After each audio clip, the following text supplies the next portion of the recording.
We're actually going to shift that to the latter half of this week. Mod's going to chat with Halborn, special guests for the first part of the meeting, and then we'll switch gears later on. Mod, do you want to kick it off? Sure thing. Hi guys. So we have Halborn with us this week, who are going to present a product called Seraph. And Seraph is supposed to be, or meant to be, a third-party auditor for on-chain commits. I guess let's take it. Let's have the team take it through us. I believe you have something to present to us, Halborn.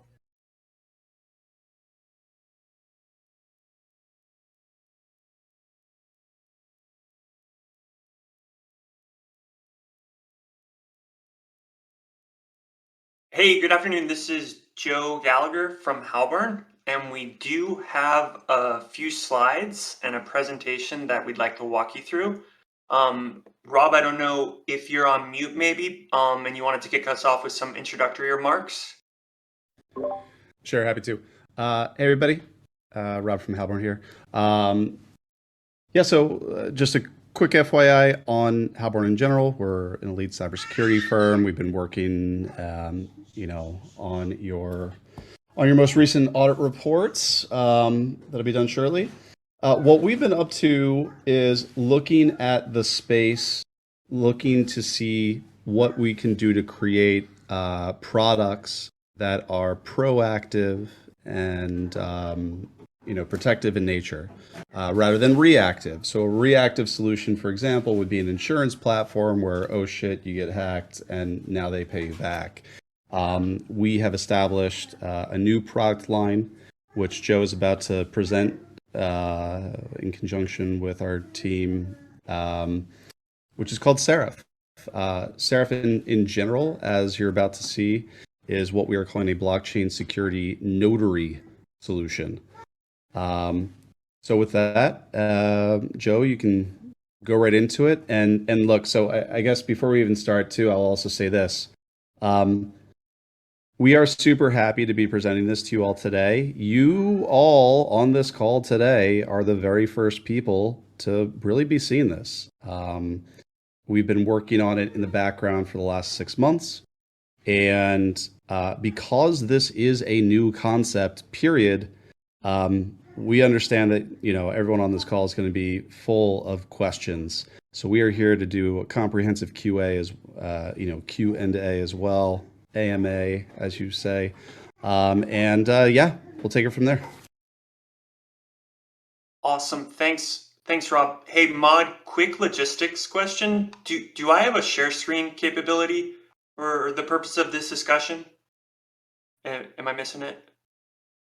I believe you should, but let's. I'm open to guidance from anyone who can help me fumble through this. Otherwise, I will be talking through the slides that we provided a few days ago. Let's do this. What I will do is I'm going to drop in again the slides, and then you can just take us through them, and we will open them and have them on screen. Let me drop that here. I think on a stage maybe you can't, so it has to be a different.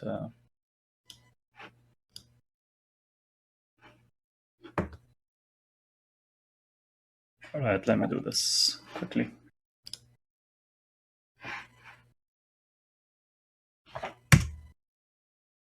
All right, so I dropped the slide deck in the town hall chat, and the password is long Halborn, which I'm going to also type. Okay, I think you can take it, Joe. Awesome, thanks, Mod. Again, like Rob mentioned, we are super excited to be here today presenting to you Seraph, the first of its kind blockchain security notary to help protect Web3 protocols. So I am on slide 2 of the deck that says, after careful protocol security enhancements, Beanstalk is replanting. So it's not a surprise to anyone who's on this call and the folks within your DAO and your community. Your security and governance will be under significant public scrutiny as you replant later this summer. A new attack would be really crippling reputationally and operationally for your team. So how can we help you prevent that from happening? And we think we can do that with our new capability called Seraph. Like I mentioned, it's a first of its kind preventative security solution designed to protect Web3 protocols. It adds an enhanced set of protections as you transition back to full on-chain governance. And we can substantially reduce the risk of rug pulls, compromised keys, and governance attacks with this capability. So why Halborn? Why should you trust us with this type of capability? Well, we know your protocol, we know your dev team, we know your philosophy, and we are vested in your continued success. Rob doesn't want to brag, but I just want to say we just closed a $90 million Series A led by Summit Partners. We are attracting the best and brightest minds in crypto and digital asset security. We're a team of 100 plus ethical white hat hackers, security and blockchain engineering expertise in nearly every protocol, smart contract audits and security advisory work for key layer ones, including Solana and Avalanche. And we really help our clients and customers secure their stacks end to end with cloud infrastructure security, DevOps, advanced pen testing, and way more. So that's a little bit about us and who we are. So let's talk about Seraph. Have a couple slides here to talk you through at a high level what the capability is, how it works, and then my colleague Mar is actually going to run a quick demo for you. So at a very high level, our technology protects your protocol's most important or most threatening smart contract functions. So when those functions are called with Seraph, it requires an authorization from a trusted blockchain security notary. We review the technical details of the specific function call, and if they are in line with all of the parameters that you have defined for us, we will allow the transaction to be written to chain. So let's dig into that a little bit more. So folks here are probably familiar with what a notary is in real life. Blockchain security notary, not all that different. It's an information security professional commissioned to serve as an organization's third-party witness to the signing of important on-chain actions. So what does this mean for Beanstalk, right? As you replant a little bit later this summer and you've made these awesome enhancements to make your protocol even more secure, we've identified a number of different functions within your protocol that are at high risk, right? And these are the types of functions that would come under attack in the future from threat actors looking to attack your protocol. So how can we deploy Seraph to specifically protect those functions? Here's how it would work. Your DAO, your leadership team would provide to us a set of instructions, defined list of parameters under which we would allow these smart contract functions to be written to chain. So when you needed to call one of these functions, you would interact with it via the Seraph user interface and front-end dashboard at seraph.co. Once that transaction request has been made, the transaction will hit the Seraph RPC. Immediately, our Seraph notaries who are on call 24 hours a day, 7 days a week, 365 days a year will be alerted. Those notaries will look at all of the details, technical, financial, or otherwise, that are associated with the function call, and they will compare those details to the set of instructions that are provided to us by the DAO, by the team, in the runbooks that we've established that are specific to each function. If we find that all of the details are consistent with those runbooks, we will allow the transaction to be written to chain. If there are any details that are inconsistent with the runbook, we will reject the transaction and it will be reverted. So I'm now on the slide that says what is a Seraph runbook? Runbooks are really the most critical component of the Seraph capability that we built out.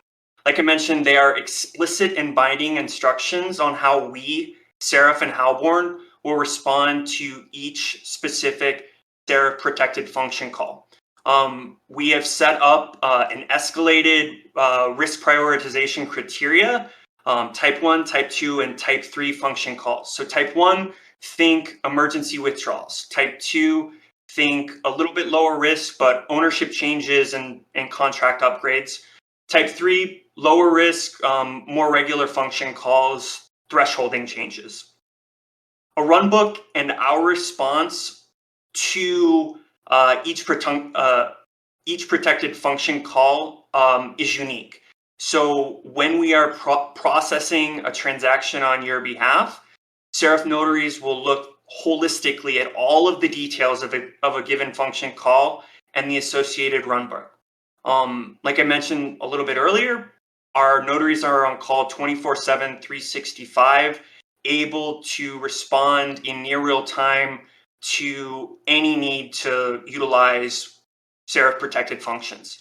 And just to sort of synthesize all of this, really what the takeaway is for the runbooks are they allow us to very easily identify fraud or other types of advanced protocol attacks, right? And we can prevent them. We can stop it from happening.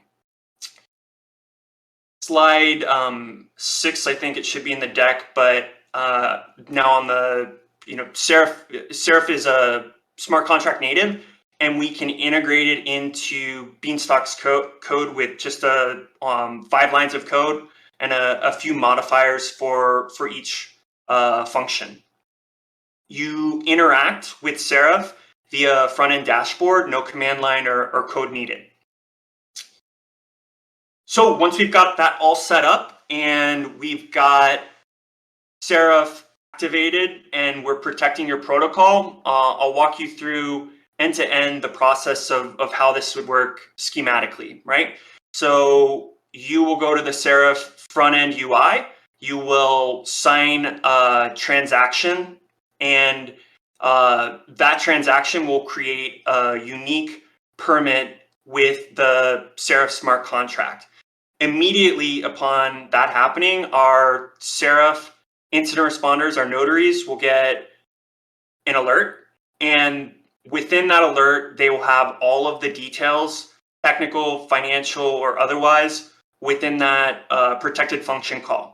They'll evaluate it. They will look holistically at all of the information. They will have a keen eye for things that just don't quite fit.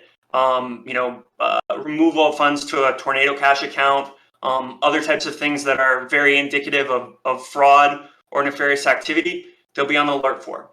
If the transactions are consistent with the runbook that you have provided to us, the notary will approve the transaction and it will be executed and written to chain. If there are details, if any of the details are inconsistent with the runbook that you provided to us, we will reject the transaction, it will revert, and obviously depending on the specifics, we would immediately contact the team and work with you to figure out what's going on. So I'll pause there and see if we have any kind of questions from the audience. And then the next phase will be, I'll hand it over to my colleague Mar, and she's going to do a demo live. But let me pause there and just see if we have any questions. Thank you, Joe. We have one question that's from the community, and the question is, how will Halborn provide 24 hours, 356 days system? Will it be automated, or will someone be there? Will it be like man-staffed? Absolutely. So we have built out a team of trained and certified individuals with blockchain, cybersecurity, and operations expertise. So at any given time, there are not less than 2 certified and trained Seraph incident responders on call who can immediately evaluate and respond to Seraph protected function calls. Okay, so just to clarify that or confirm that, it will be humans who will. Yes, I'm sorry. I'll be way more explicit. Yes, 2 humans on call, evaluating and responding to protected function calls. That's clear. Thank you. Okay, let's move to the other channel, the DAO presentation channel that's right above the town hall, and that will allow us to screen share so that we see the demo, and then we can take further questions. Sounds good with everyone? Sounds good. We'll move over there. Thanks, everyone. Thank you.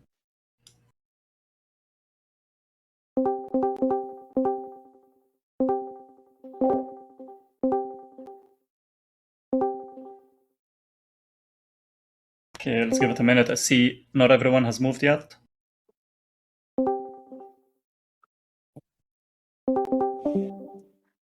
And also, let's confirm that or check that we're recording in this channel as well.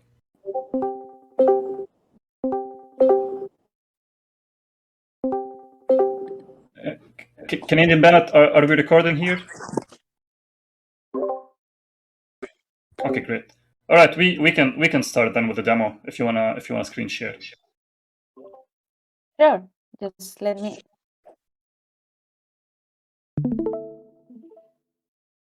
So right now you will be seeing yourself. Hi, I'm Mark. Can everybody see me? We can see it, or we can see your screen. So I'm Mark from Halborn, and I'm gonna do a live demo for you. First thing, that is what I have open. I'm gonna show how you can integrate Seraph and how it looks on the code. And then I have prepared a demo using the emergency commit function. We are gonna see how the attacker he actually deployed the contract and made all the operation there. The only thing we have not implemented is all the swaps, but we actually surpassed the requirements and can do the emergency commit on the BIP, and we are gonna see how Seraph can actually prevent that. Then I'm gonna show you how to interact with Seraph with the front end and how you can deactivate Seraph, because it was communicated to us that some of you were dubious in case you didn't want Seraph anymore. It's not a problem at all. It can be deactivated, and it works like a normal function. So here we can see the governance facet contract. And to integrate Seraph, you only have to inherit it, like you do with contract from Open Zeppelin and other repositories. And then Mark, on the not sure if you're, because we're still seeing the Discord screen. Oh, so let me, sorry. I think one thing you can check is that when you're choosing which screen, don't choose a window, choose an actual screen.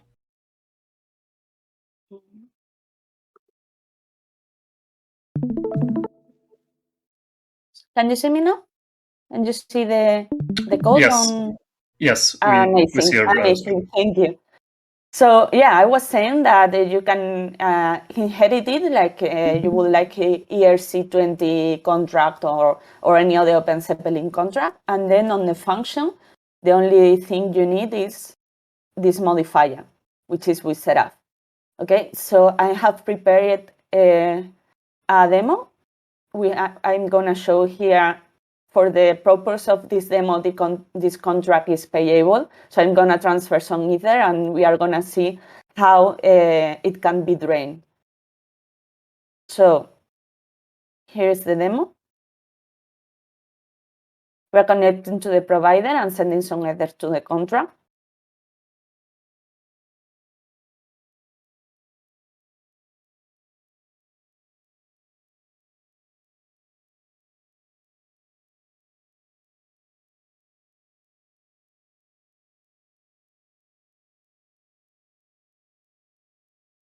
Yeah, now.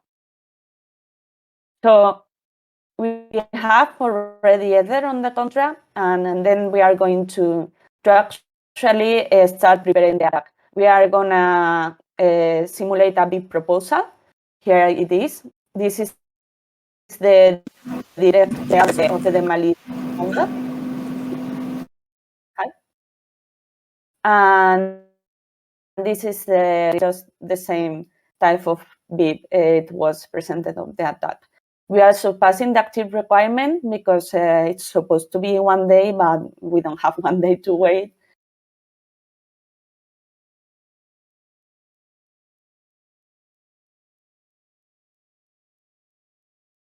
And now we are deploying the attack. I'm going to change to this window, which is the interesting window. This is only for the analyzer. And here we can actually see what happened.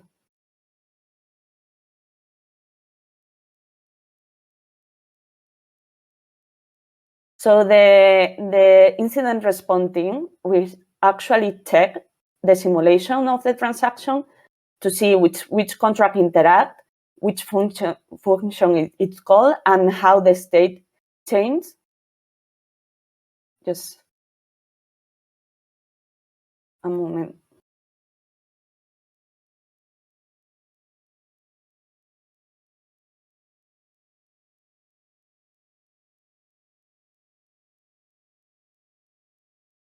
Demo problem, sorry.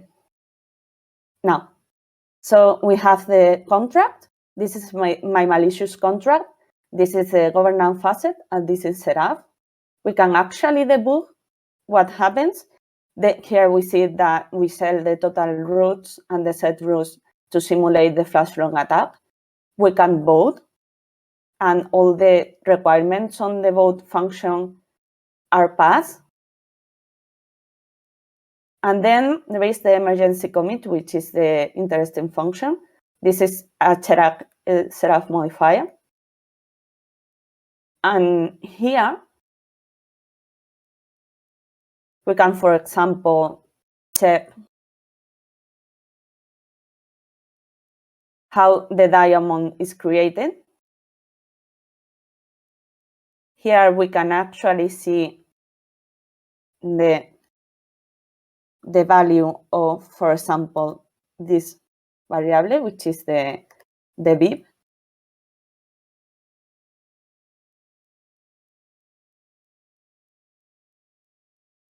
We can see that the period, the proposal, which is my address, the route, it has 80/100, and the timestamp. Okay, that's good to know. And just, yeah. And the interesting part is this one. Okay. Here it see that it has code and it executes the attack. So we are able to see this is my attacker contract. I'm gonna drain all the funds, but before that we can actually see that here.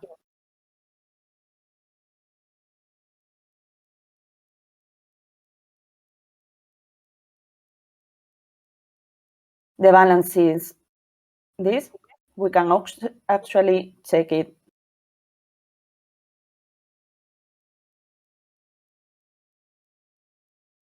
here also. But when we pass this instruction, we see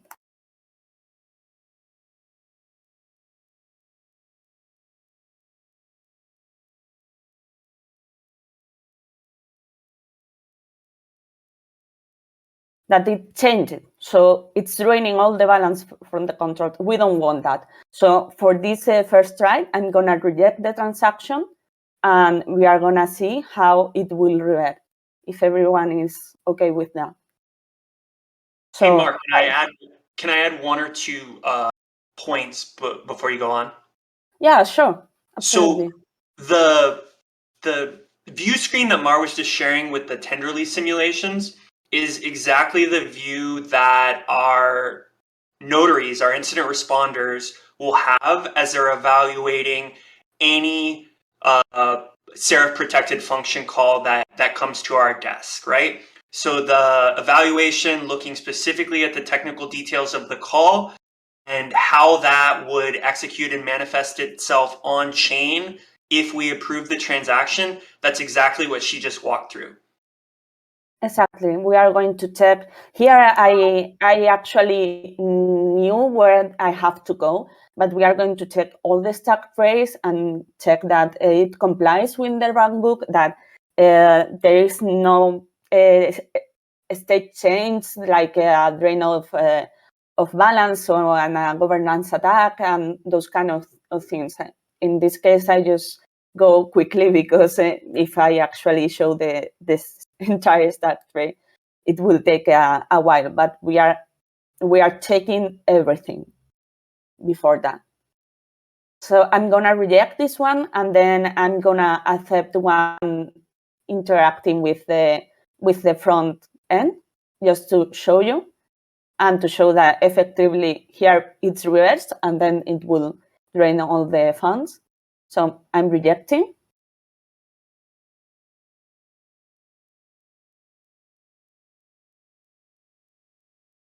And I'm sending.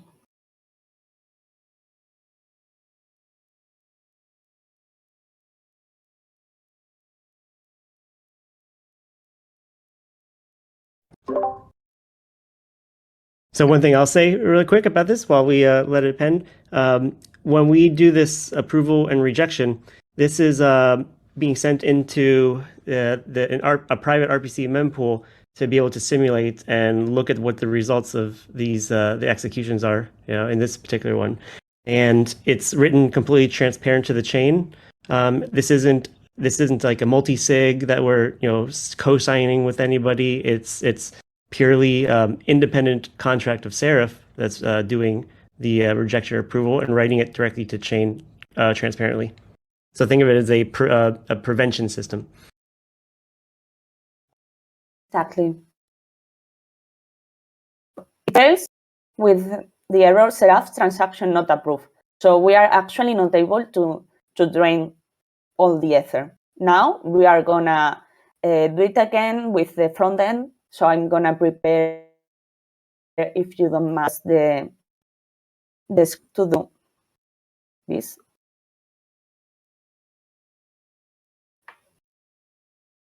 And now I'm gonna just do everything except for the emergency commit that we are gonna do on the front end, just to show you how to interact with Seraph on the front end. And the really awesome part about the Seraph front end and the way we've designed it is that it's very transparent.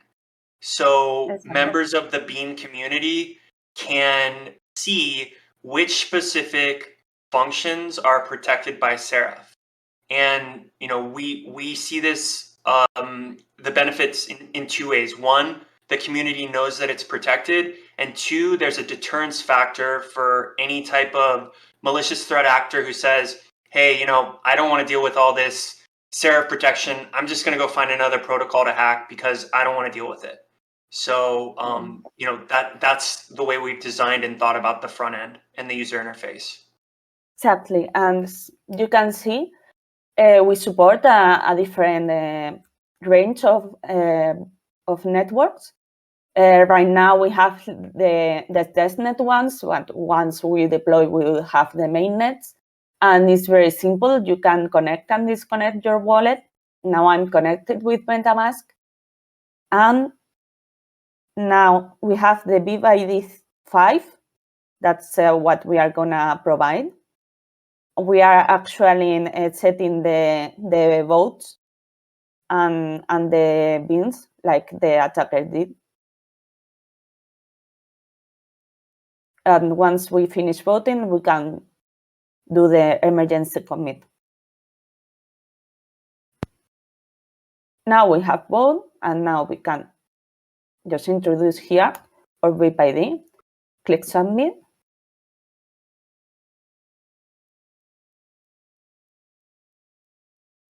MetaMask sometimes takes a little while to load, but it's normal.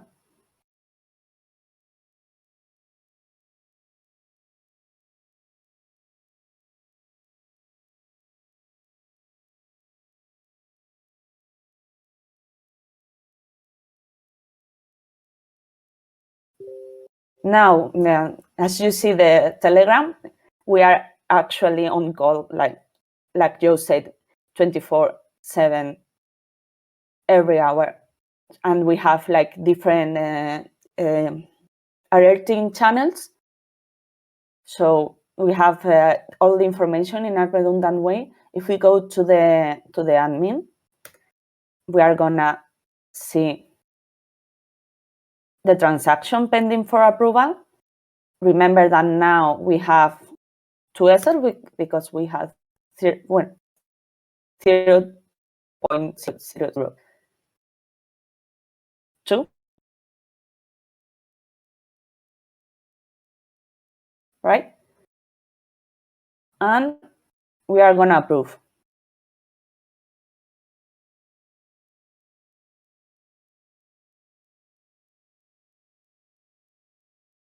And send the transaction.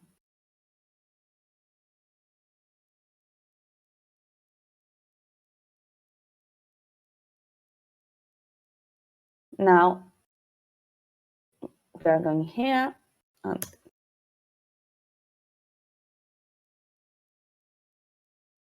let's wait a little bit for it to be actually immune.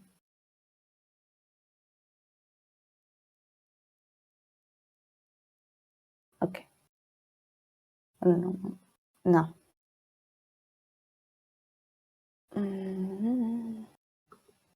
Let's see. Here we can actually see info about the transaction also. And we can check if it's already mined. You see, now it's a success. So we are gonna check again. Now it has 0 Ether. So the transaction, the malicious attack actually went through. And now I know a lot of you were worried in case Seraph is not for you and what will happen if in the future you want to deactivate it. So I'm gonna show exactly how we do that. We have here the contract address and the function selector, and just we will change the protection to false. And we can actually launch the first test and we will see how it goes through.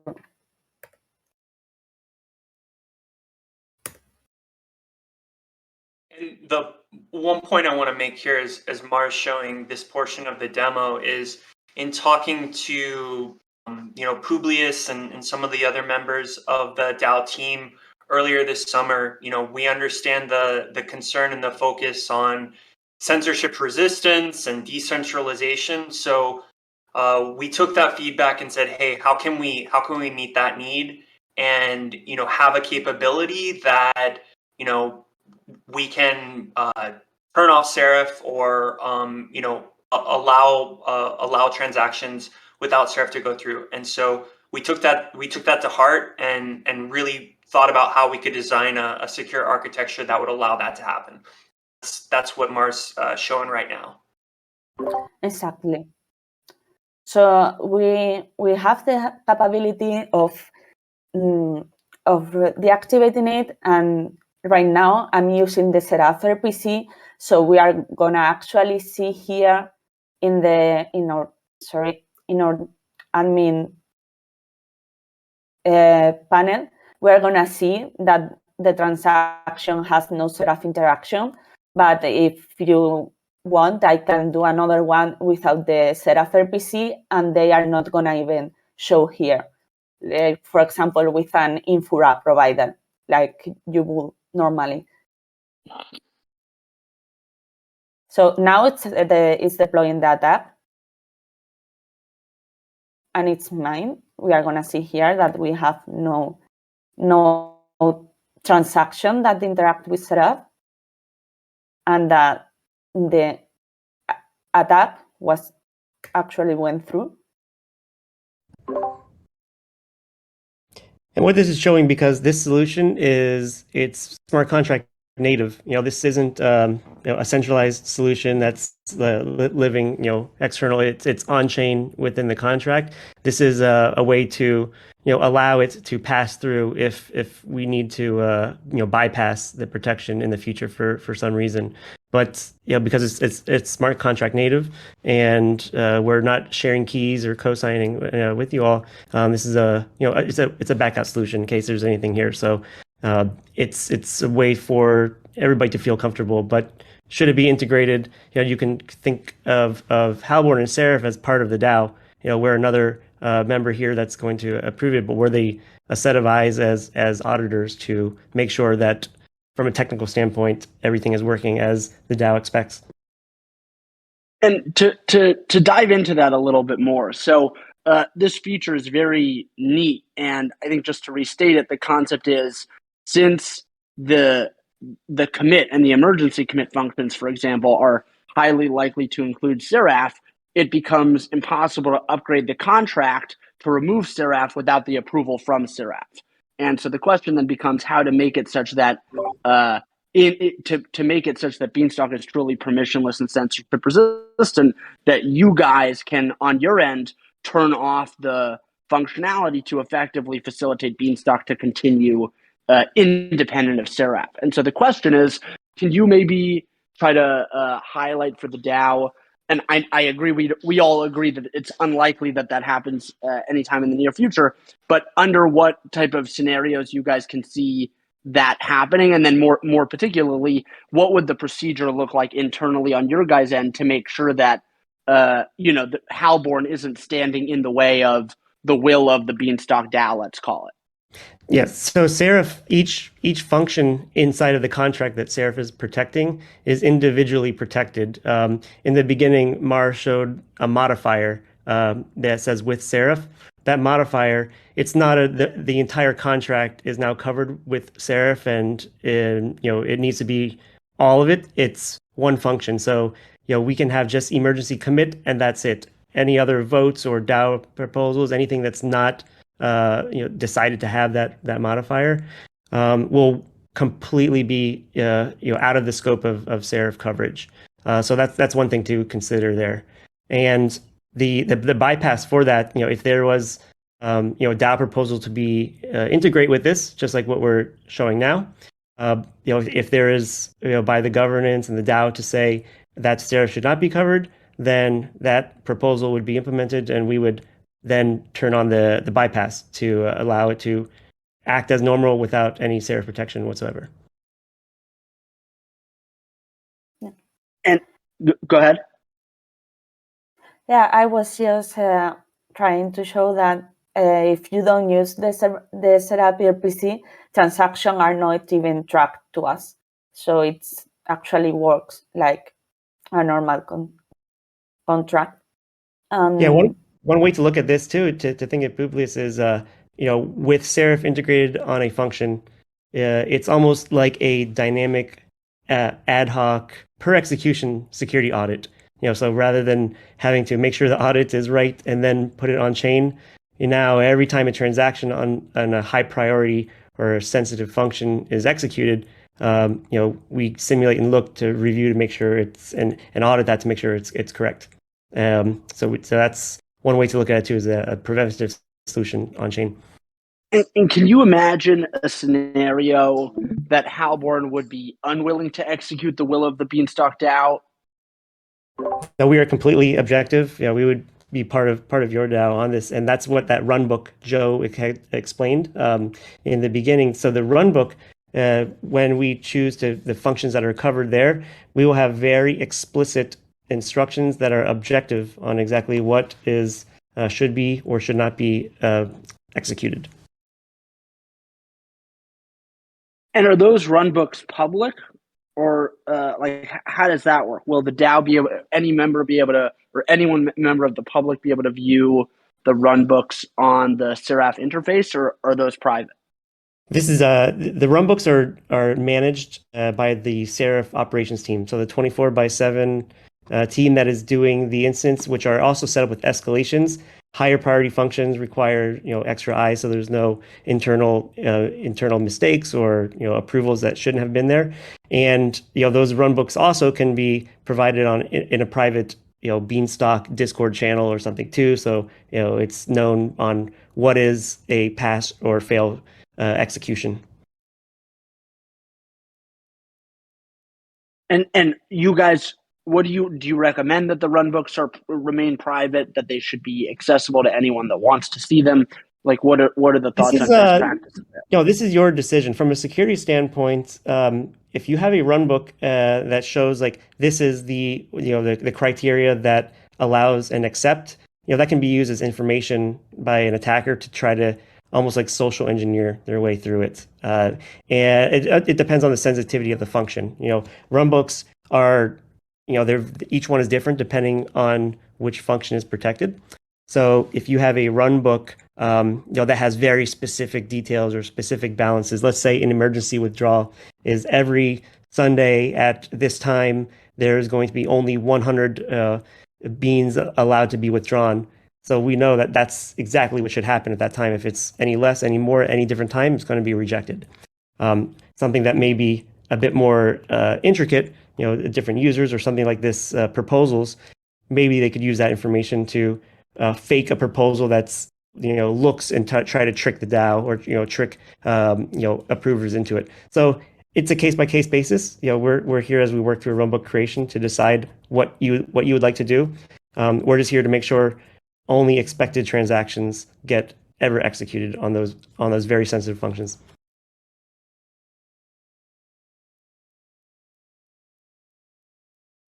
So does that make any sense?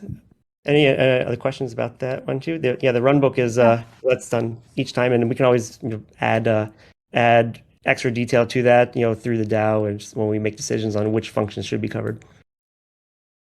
Publius, in the same way that notaries are on call 24/7, 365 to respond to protected function calls, they're also on call to change aspects of the runbook, right? So let's say some new criteria comes up and the DAO expresses a desire to change some parameter of a runbook. We can also update that in near real time as well. So it's a living, breathing set of instructions that we follow, and it's very much dictated to us by the DAO, by the community. So another question that I see popping up is around one of two scenarios. One is the instance that Halborn shuts down or goes out of business, which in light of your guys' recent Series A seems less likely in the short term. Big congrats on that front. But B, what if a government sent you guys a cease and desist that said, Beanstalk is illegal in some capacity, and your work with Beanstalk is therefore illegal, and you guys are unable to perform any actions associated with Beanstalk or the Beanstalk DAO going forward. Can you just walk us through how Seraph is currently set up, in that situation, and how we could ensure that Beanstalk going forward is not inhibited by that? Yeah, sure. I can answer that one. So one of the scenarios that Mara went through was the second one on setting up the bypass. So this is something if there was any type of situation where we would not be able to prove, we would never be blocking this. We would just kind of say, okay, we're done, and turn it off to false and turn it back into a transparent proxy by adding that is protected function to false. So she has shown that that's an admin where the switch is turned off and it's a complete transparent bypass for that. And because we don't have keys or access to your contracts at all, there's nothing that we could do to modify, change, or withdraw or stop something that's there. This is it's a completely separate contract. Only that imported modifier on that function call is there, and we have only access to the approve and reject. This isn't like a Gnosis multi-sig where we have to find something together with you. In fact, this can cover Gnosis multi-sigs as a layer of additional security. So this is what we would do. And I give the comparison often to something like Cloudflare. Cloudflare, it sits in front of every website, and they're monitoring and making sure that valid transactions are there. DDoSes don't happen. Cloudflare is not there to stop good things from happening for it. They're there to add a layer of protection. But Halborn will still have to turn the switch off. Yes, because if there's a hack from the inside, you don't want the hackers to turn the switch off. Okay. It's a notary. Yeah, it's like the notarization part is an objective, like independent witness for the transaction signing. Can you help us understand why would Halborn turn the switch off if a government asked them not to turn that switch off? The government, a government would tell us to turn it on or off. If we turn it off for them because of a mandate, it's not going to impact you guys. You would be known about that too, and you would see that transaction occur as well. But we're an objective, independent, third party. We're not there to prevent or turn it off. It's we consider us part of the DAO for this, and we would just choose not to participate inside of the organization any longer. Understood, but just to be clear, let's say it's not like a cease and desist. It's like enforced physically. Then no one can turn it off, and this means that Seraph will always be a blocker for the DAO. Is that correct? Yeah, Halborn. We wouldn't be a blockchain security company if we were to do that type of activities here. We're just like you guys. We're here to prevent this stuff. We're a private company and not a government agency. Understood. But just to be clear, it's still that the switch still has to be turned off by Halborn. The DAO has no ability to turn it off themselves. Yes. Yeah. The is protected is by the notaries. So that it's like giving the keys to the safe to the bank robbers. So it has to be the notaries would only turn off the functions that are protected, not the whole contract. In theory, is it possible to have a function that takes off the keys, and this is the only one that is bypassed by Seraph, but not others? Is this something that can be done or not? Yeah, that could anything is possible. If it's a function in a contract, it could be covered with Seraph. So the Gnosis multisig example, a good example of that one is, let's say you have 2 of 3 signers that you're using right now, and the DAO and Beanstalk is worried about somebody changing that from 2 of 4 signers. So this could be a protection for add admin signer in the Gnosis function to make sure that it's not a majority attack within Gnosis itself to kind of vote people out of the multisig. So anything that has to do with a function can be covered with this, and it can also be turned off if it's decided to make it not protected any longer.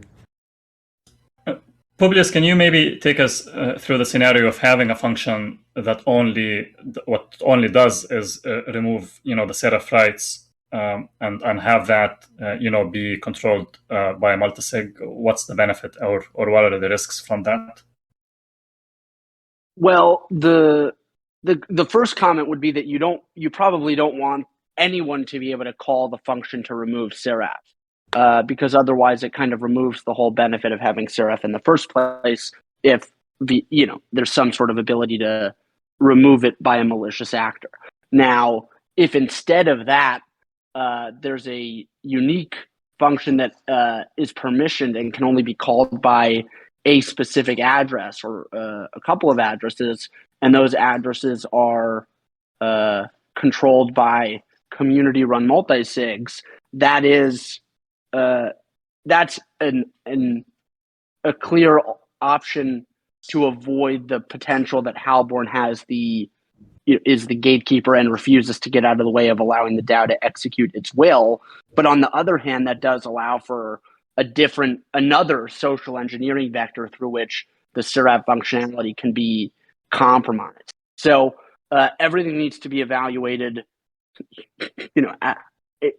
in comparison to the other options. And I think the multi-sig that has control over the Seraph functionality it's an interesting additional layer here. And,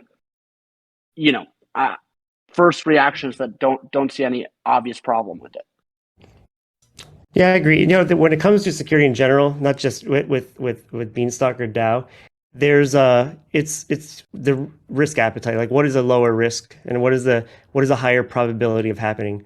Is the risk higher to have no prevention and go back to how it was before, or is the higher risk that Halborn, who is partners with you doing auditing and helping to protect, is going to align with a government to shut you guys down? That's so a smart contract hack, or a government mandate to a private company. So that's really, what do you think is riskier? Okay, where is Seraph hosted? Is there a possibility of a downtime, for whatever reason? So Seraph, all of the functions you guys see, this is all on chain. That front end, maybe Mar, if you want to share your screen again, you'll be able to show as a user. Maybe you're not a signer, you're a community member, and you want to see if a function is protected with Seraph. You'll be able to go to this, and this emergency commit function. You'll be able to go to the Beanstalk demo. It links right, the back end of this is the blockchain. That's the contract addresses for it. And if you go into the contract address, you'll see the functions here.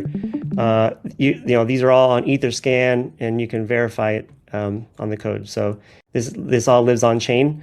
The part that is off chain and where that is hosted is the RPC. It's pretty much the RPC, just like Infura. Halborn runs our own version of Infura, just to simulate the transactions before it gets written to chain as a intermediate proxy.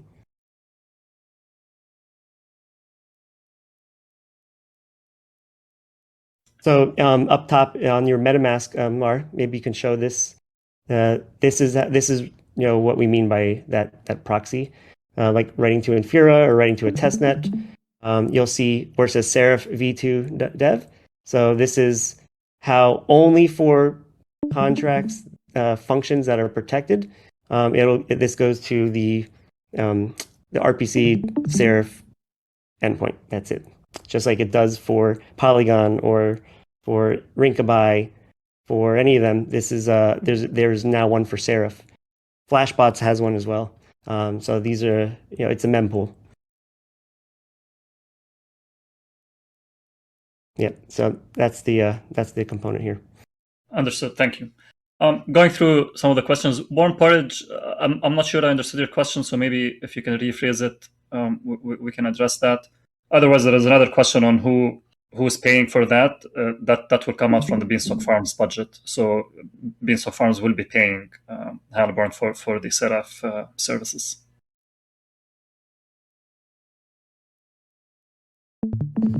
Yeah, so as far as pricing goes, so Beanstalk is currently a client of ours, and we're rolling this out just to our clients at this time. So the actual pricing is based on a SaaS model. It's a monthly fee. Because you are currently clients of ours, what normally is going to be charged at between $25,000 and $50,000 a month is being offered to the Beanstalk community at $10,000 a month. So this is purely, you're paying for our service with this. So that's the explicit price per month. It's $10,000. Thank you for that. How are the auditors? I guess last question from my side. How are the auditors chosen within Seraph? And I didn't mean chosen itself. Is it anyone who has access? I don't in Halborn can approve the transactions, or is it a select people who have that authority? Yeah, absolutely. So yeah, it's a select individuals that are trained. The way Halborn is organized internally, we have over 100 security engineers, and they are very specifically trained in blue team as notaries, instant responders, versus pen testers, auditors, and on EVM and Solidity. So the ones that will be signing this are specifically trained to know the platform. They're the ones on call, and there's 3 priorities. So the sensitivity of the functions, if there's a critical, withdraw the entire vault type treasury function, that's not, we do our own risk mitigation to make sure that's not done by, one person who has a hangover from the night before or something and just hits yes because they're tired. No, we make sure that there's checks and balances, get second eyes of approvals. We have escalations, the 24-hour on call. We use, systems that are very stable and used by, large enterprises like PagerDuty, Slack, integrations, Telegrams. There's backups. So all of the operations is set up in here by trained individuals that are managed by a security operations team. So just to confirm my understanding, will they have like special keys, and only those people with those keys are the ones that are allowed to approve the transaction, or is it like a PC and whoever is sitting behind it? No, so it's not the approvers of the transaction. We have triple factor access to that. So the dashboard that we were showing of the approval or rejection is accessed only through a internal VPN system, and then that once you have the VPN system, it's OAuth, two-factor authentication from the Halborn domain, and then you have to have the correct roles assigned within that OAuth authentication, and the password, of course, for it too. So I'm actually wrong. It's 4-factor authentication to get to that dashboard.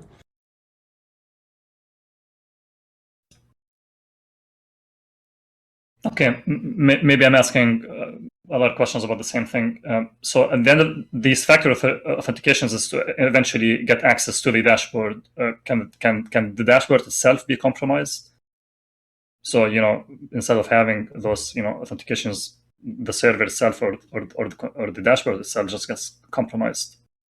No, the only compromise of how that would happen would be from within Halborn, and Halborn ourselves, our engineers, we've been around for 3 years, and we do full background checks. We have monitoring inside of our systems that we do for all activities, and there's no single individual that can do something on their own. There is no key that we have access to, like a private key that somebody could steal to sign something. So the risk is extremely low. The only thing that they would do is reject or approve transactions against the will, but that's something that critical transactions have multiple levels of approval and escalations for.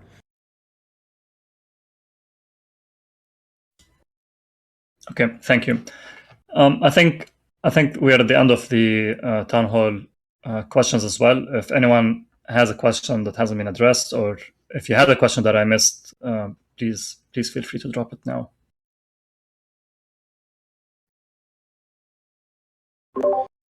Yeah, I also wanted to say that the Halborn team will be hanging out in the Discord. Look, like as I said at the very beginning of this meeting, this is kind of first of its kind, and we're presenting this to the Beanstalk community as really, as cutting edge as it gets. You're the first people to learn about this, frankly, this concept. And we're here to answer all the questions, get all the feedback. But this is something that we've personally been battle testing for the last 6 months internally. And so, yeah, we're just excited to be able to present this today. It's a long time in the making. So in general, really wanted to thank everyone.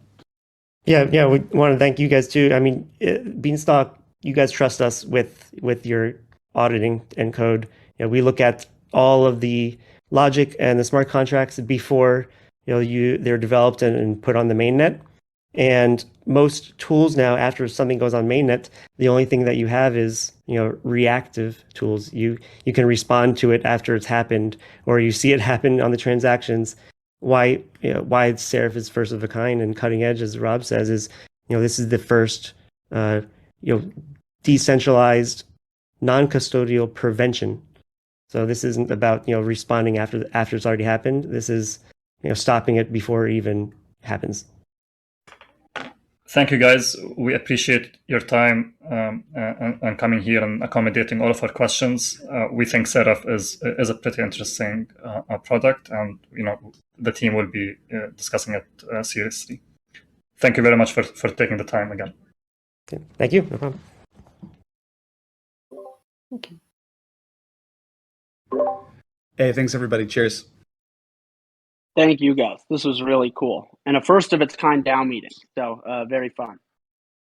Awesome, man. We're always pioneers for everything. It's awesome. No, I had a great time. Thanks for this.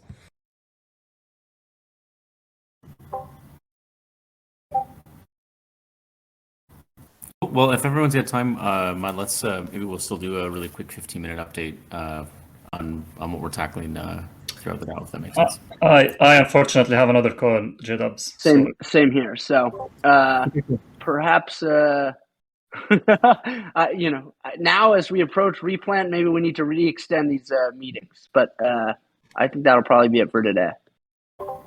Okay, that sounds great. Yeah, we'll just leave updates in the town hall chat or something across the DAO. So thank you, guys. thanks, everyone.